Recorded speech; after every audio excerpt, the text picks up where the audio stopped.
भारत ने ईरान में रह रहे नागरिकों को तुरंत देश छोड़ने की सलाह दी है। दूतावास ने सुरक्षित रास्तों का उपयोग करने और संपर्क में रहने को कहा है। पश्चिम एशिया में जारी तनाव के कारण ये नई एडवाइजरी जारी हुई है। क्या है पूरी अपडेट, विस्तार से आपको बताएंगे। नमस्कार, आप देख रहे हैं न्यूज़ 18 बिहार झारखंड का डिजिटल प्लेटफॉर्म और मैं हूं आपके साथ रश्मि शंकर।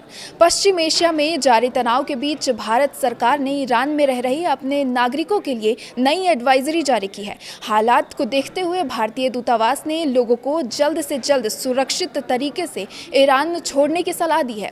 भारत ने बुधवार को ईरान में मौजूद अपने नागरिकों के लिए ताज़ा एडवाइजरी जारी की। ईरान में भारतीय दूतावास ने कहा है कि सभी भारतीय नागरिक जितनी जल्दी हो सके देश छोड़ दें। दूतावास ने लोगों से अपील की है कि वे केवल सुझाए गए सुरक्षित रास्तों का ही इस्तेमाल करें। दूतावास ने ये भी चेतावनी दी है कि बिना उसकी अनुमति और समन्वय के किसी भी अंतर्राष्ट्रीय सीमा की ओर जाने की कोशिश न करें।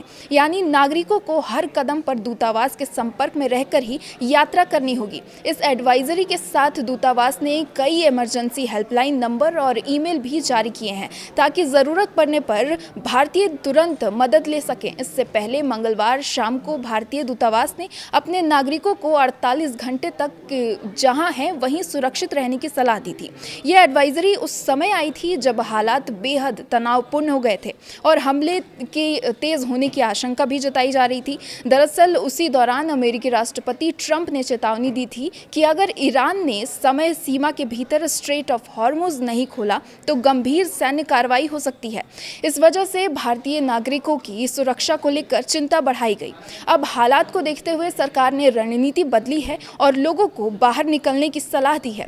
आधिकारिक आंकड़ों के मुताबिक जब 28 फरवरी को संघर्ष शुरू हुआ था तब ईरान में करीब 9,000 भारतीय मौजूद थे।